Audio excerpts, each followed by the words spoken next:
Coming up on Arirang News, the South Korean government reveals an ambitious plan to make the country a leader in batteries for drones, cars, and more. It's going to help companies in terms of R&D and in finding the materials they need.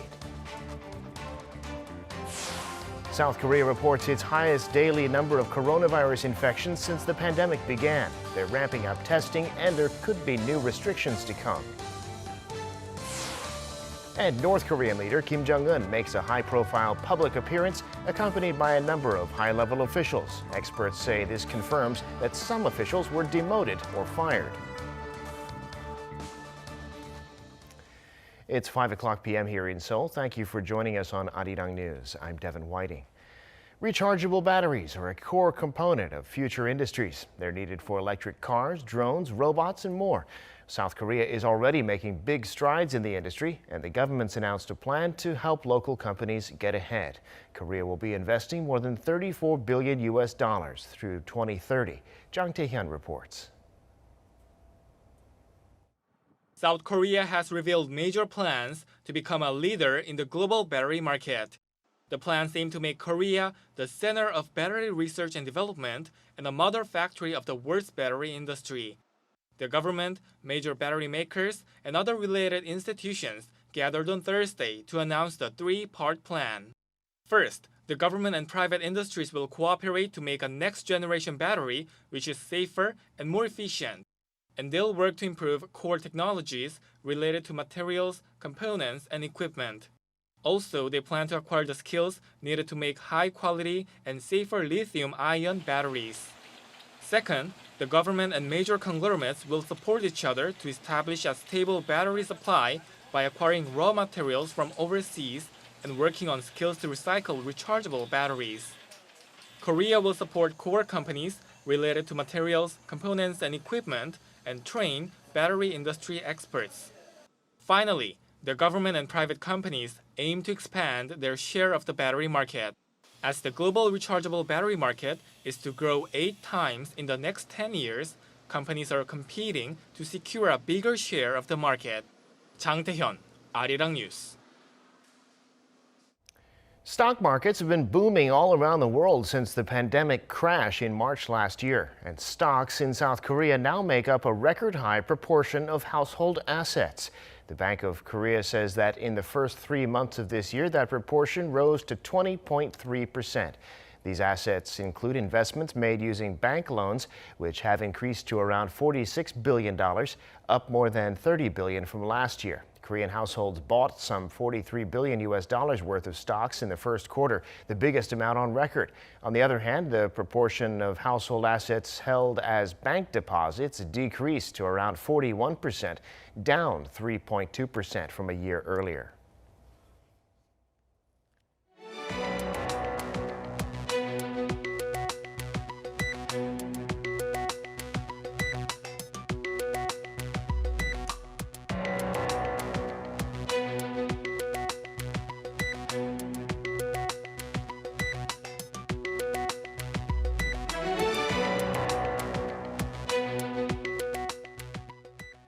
Time now for an in-depth look at the market news this afternoon, and for that I'm joined on the line by Dr. Kim Se-won, professor of economics at Ewha Women's University. Professor Kim, good afternoon. Thank you for coming on today. Good afternoon, Devin. Well, let's start in the U.S., where the yield on the 10-year Treasury's fallen since February, now to under 1.4%. It seems this would be in part because of the pandemic and the new variants. We also see the 20-year and the 30-year down, and notably, the gap between the 2-year and the 10-year is narrower than it was. So what's the significance of these falling yields when a lot of investors had expected them to rise? Long-term U.S. Treasury yields are a very important barometer that contain lots of information on the future of U.S. economy. Basically, when it goes down, it is interpreted as a sign of economic decline in the near future. Yields on 10-year U.S. government bonds reached fresh multi-month lows on Wednesday below 1.4%, reflecting investors' anxiety about the economic outlook and new concerns about the highly contagious Delta variant of COVID-19. Actually, yields climbed sharply in the first quarter of this year, but they have been dragged down in recent months by investors reassessing their optimistic forecast on U.S. economy. So if longer-term U.S. Treasury yields, 10-year, 20-year, and 30-year go down further, it is necessary to reevaluate the speedy U.S. economic recovery and its effect on global economy. Right. All of us watching that, of course, and staying in the U.S., the minutes of the latest Fed meeting show that officials are still patient about a move to start tapering, which is another thing everybody's been watching. And that was apparently a relief to investors. The S&P and the NASDAQ yet again at new highs on Wednesday. The Dow rising a little too. What's the story in the global stock markets? U.S. market have recovered from Tuesday's loss on Wednesday. Dow Jones Industrial gained by 0.3%, and NASDAQ edged up to positive return at 0.01% return. Particularly, U.S. Fed's weaker signal on tapering helped to recover both of U.S. markets and European markets. According to the minutes of last month's FOMC meeting, which was released yesterday, the majority of Fed officials believe that U.S. economy is not recovering solid yet, and therefore it is too early to consider tapering now. But the Asian market dropped in a large scale today due to rising concerns on COVID variant spread. Tokyo dropped by 0.9%, and Hong Kong also dropped by 2.6% today. Right, and that was a concern here in Korea, too, the rising coronavirus infections, despite it being earnings season in Korea. And we've been seeing quite strong earnings from companies like Samsung and LG. So tell us about the domestic market. There was a huge drop in domestic market today. Kospi lost by 1%, and Kosdaq also declined by 1.2% today. In both markets, foreign investors and domestic institutional investors' aggressive sales led the market down to a huge drop. Most of all, quickly increasing coronavirus infections in Seoul metro area gave a possibility of another wave of COVID pandemic. So domestic markets sensitively responded to this unfortunate increase of infection today. But thanks to more COVID infection, online business stocks like delivery service and online education gained in two-digit returns for today. And let's zoom out for a minute and look at data that shows that in May, Korea posted a current account surplus of almost $10.8 billion. And this was the 13th monthly surplus in a row back since the pandemic interrupted that in 2020. So again, we see a rise in exports of petrochemicals, cars, chips. What do you make of this data, Professor? Last year, Korea's overseas shipments have been battered by fallout of the COVID-19 pandemic. But the pace of slump has eased since September last year as major economies like Chinese economy slowly began reassuming business activities and easing border lockdown. Korea's current account surplus sharply widened in May as exports maintained strong growth and companies received the dividends from overseas affiliates. The current account surplus reached almost $11 billion in May, widening from a surplus of $8.5 billion against a year ago. Exports, which accounts for half of Korean GDP, jumped 46% on year in May on the back of a brisk demand for chips, automobiles, and petrochemicals. Import gained 38% on year in the same month. So it marked the 13th consecutive month for the country to post a trade surplus. Indeed. And again, with what looks like a fourth wave of the coronavirus pandemic here in Korea, this might put a snag in the Bank of Korea's plans to normalize its monetary policy if this slows down the recovery. So what can you tell us about the situation, Professor? Korea's daily new virus cases jumped by the most in about 6 months Wednesday, as we know, and it boosted fears of a fourth wave of infection over the summer. As of now, Korean economy is on the modest recovery track, but its upward momentum may lose steam due to a resurgence in COVID-19 cases. Korean government's previous economic growth forecast for this year, 4.2%, is only possible under the assumption that COVID-19 is totally controlled. Korean economy is on a recovery track amid the solid export, as we talked about, and domestic consumption. But it also faces high economic uncertainty from the fast spread of more contagious Delta COVID-19 variant and spiking virus cases. So if COVID spread continues with current pace, sooner or later, government should be making a tough decision between containing COVID-19 through more shutdowns and reviving Korean economy with easing shutdowns. Yes, and of course, Korea is known for having managed so far without the type of shutdowns that people have seen in other countries. And of course, everyone hopes that we can get through this one without too much disruption as well. I guess time will tell. Professor, thank you so much for sharing your insights with us, as always. Thank you very much.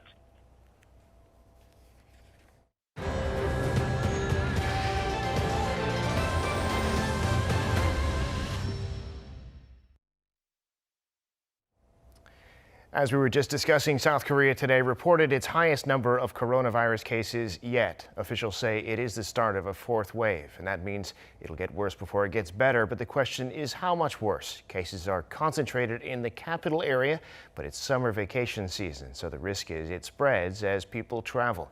Our Kim Do-yeon has the details. South Korea reported its highest ever daily number of COVID-19 cases with 1,275 on Thursday. This is also the first time since December that the country has reported more than 1,000 cases 2 days in a row. While the peak of the third wave was 1,241 cases, experts believe the nation is only just at the start of its fourth wave, meaning numbers will only increase. If the current trend continues, by end of July, there could be 1,400 cases a day, and if things get worse, there could be over 2,000 cases a day by then. We believe that increasing context due to signs of easing measures amid the public getting tired of the virus and the rise in the Delta variant, which is more transmissible, are the reasons behind the spike. Of the 1,227 locally transmitted cases, the capital area accounted for 994, roughly 81%. A cluster linked to a department store in Gangnam-gu district surpassed 70 cases, and the store extended its closure to July 12th. In addition, the authorities are checking to see whether the cases at the department store are the Delta variant. There have also been extra infections from a recent cluster at several English cram schools in Gyeonggi-do province, which spilled over into Seoul, and at a restaurant in Yeouido. The line at this COVID-19 testing center in Seochogu district shows just a fraction of the sheer amount of Seoul residents getting tested. The wait is at least 2 hours, and on Wednesday, the center tested twice as many people as usual, running out of test kits at one point. Many of those who took the test on Thursday did so voluntarily. I came voluntarily because I found out there was a case near my work. I was worried about myself and worried that I could put others in danger. To keep up with the amount of testing needed, Seoul will double its number of testing centers by Friday. Operating hours have also been extended to 9 p.m. on weekdays and 6 p.m. on weekends. The spike in the capital area also poses a threat to the rest of the nation, as asymptomatic patients could travel to visit their family without knowing they have the virus. Currently, the worst hit area outside of capital region is Chungcheongnam-do province, as it houses the nation's largest military training facility, the Korea Army Training Center, where a cluster of 55 cases has been reported. Kim Do-yeon, Arirang News. South Korea's education ministry still plans to fully resume in-person classes nationwide from the fall semester, despite concerns over the spike in COVID-19 cases. To do this, the ministry said Thursday that high school seniors and high school teachers nationwide will be getting vaccines starting July 19th. Also, teachers from 3rd grade through middle school can get inoculated starting July 28th. Vaccines will be rolled out to the private education sector, too. Starting next Wednesday, they'll be given to 210,000 teachers and other staff at private education institutes in the capital region. There's been concerns about those institutes recently because of infections among foreign teachers working at English language cram schools in the area. People in South Korea who work with the nation's youngest children can start booking their vaccinations now. The COVID-19 Vaccination Task Force said Thursday that appointments can be made now for some 380,000 people who work at daycare centers and kindergartens or who teach 1st and 2nd grade. They can get the Pfizer vaccine. Inoculations will start next Tuesday, with the 2nd dose to come 3 weeks later. Vaccinations for people working with kids was moved up from July 28th based on the 700,000 vaccine doses South Korea received from Israel. The official worldwide death toll from COVID-19 has topped 4 million, though the real figure is likely higher. In countries where the virus is surging again, they're ordering new lockdowns like Vietnam or extending the lockdowns like Australia. But the UK has pledged to lift most of its COVID-19 restrictions despite seeing a high number of cases.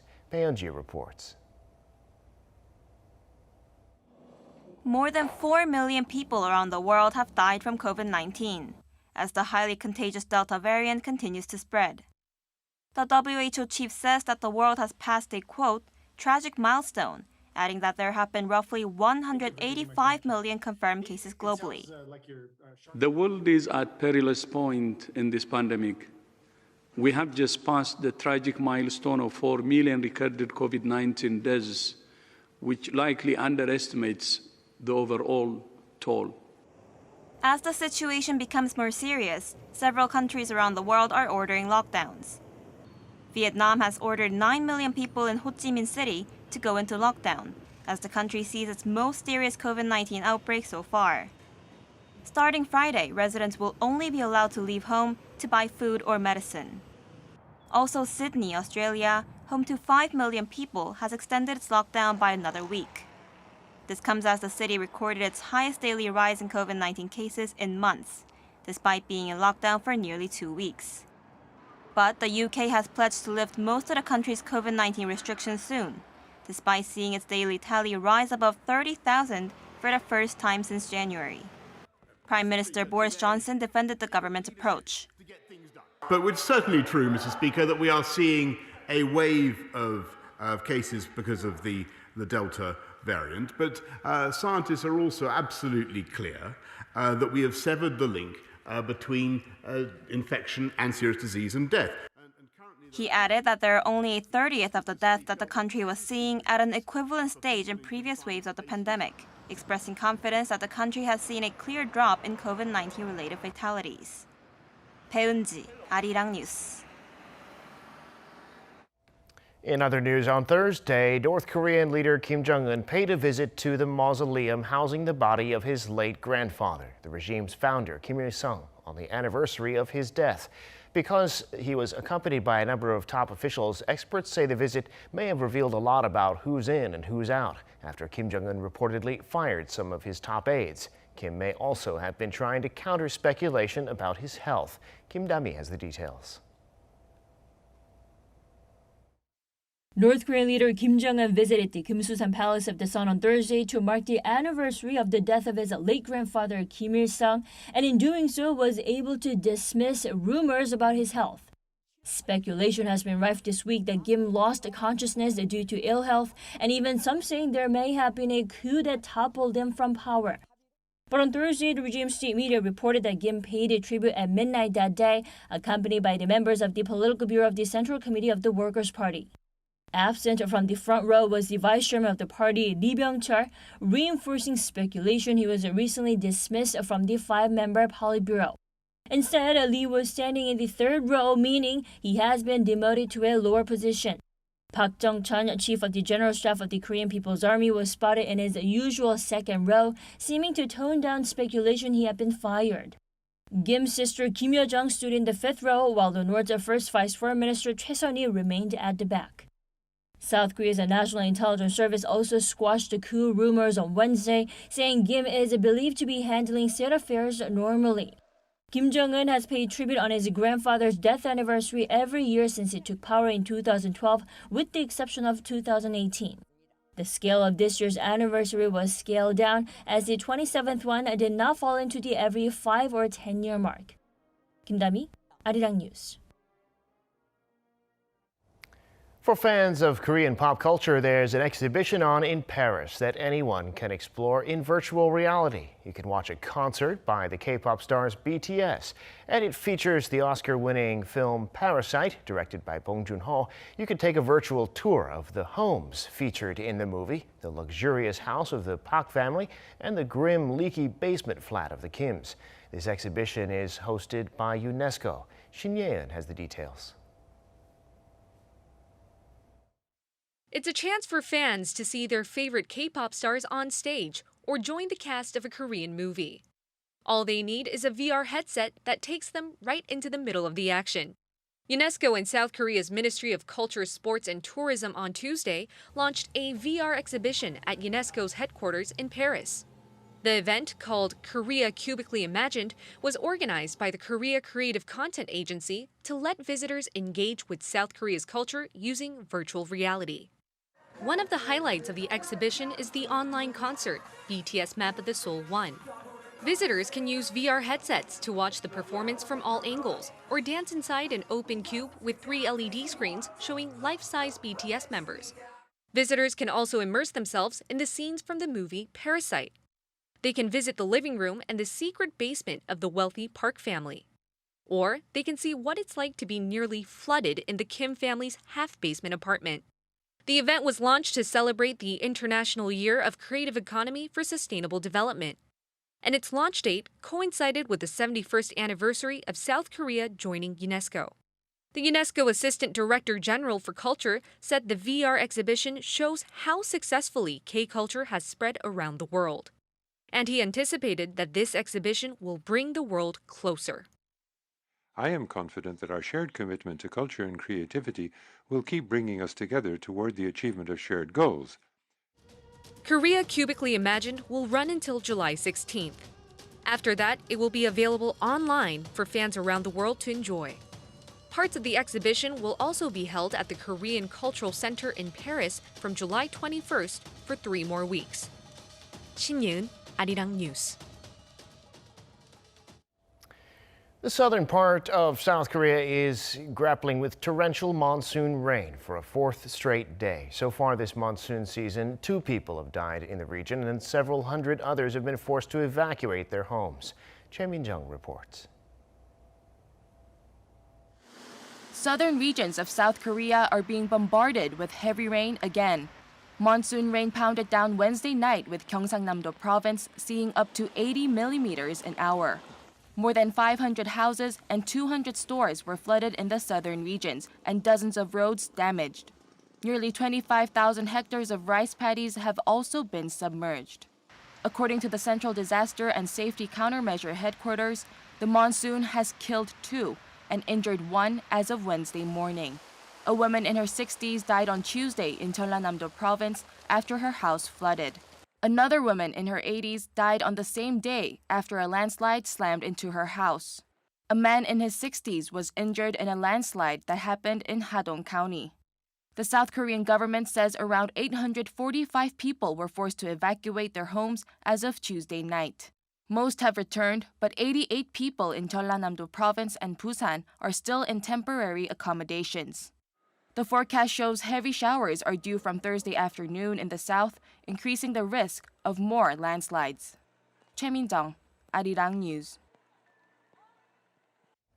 And that brings us to the end of this newscast. Thank you for watching. More live news coming your way at 7 p.m. Korea time.